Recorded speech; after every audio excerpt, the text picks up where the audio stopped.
তুমি এখানে দাঁড়াও, আমি গিয়ে দেখছি বাইরে কেউ আছে কিনা। ওকে?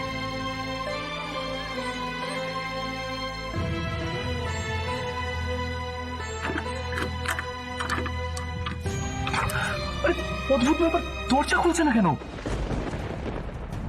বাইরে থেকে আটকে গেছে মনে হচ্ছে।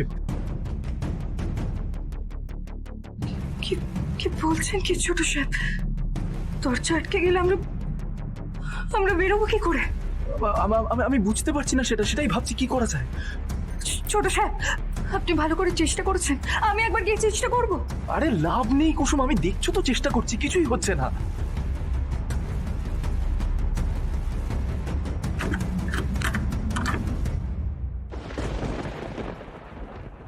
ছোট সাহেব, কেউ ইচ্ছা করে বাইরে থেকে দরজা বন্ধ করে দেয়নি তো?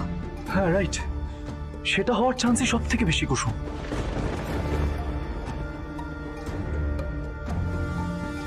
ছোট সাহেব, আমাদের কিছু একটা করতে হবে। ছোট সাহেব, আপনি কিছু একটা করুন। যদি কেউ আমাদের দুজনকে এই অবস্থা দেখে নেয় তাহলে সর্বনাশ হয়ে যাবে। আপনি কিছু একটা করুন, বেরোবার রাস্তা খুঁজুন। ছোট সাহেব, খুলছে না তো, কিছুতেই খুলছে না Kusum. Something is very very wrong. এইভাবে আমাদের একসঙ্গে দেখা মেলে বাবাকে কথা শোনানো, আমার বাবাকে অপমানিত হতে হবে। ছোট সাহেব, বাবা আমাকে এই বাড়িতে আর থাকতে দেবে না, কখনো না। দেবী মা, বাবা সবাই আমায় ভুল বুঝবে, কেউ কোনোদিনও ক্ষমা করবে না আমায়।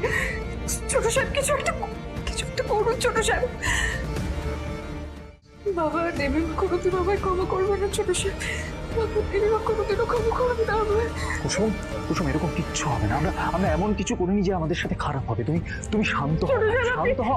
আপনি এখান থেকে বেরোবার রাস্তা বের করুন। হ্যাঁ, আমি ভাবছি, আমাকে একটু ভাবতে দাও, কিচ্ছু হবে না, তুমি শান্ত হও।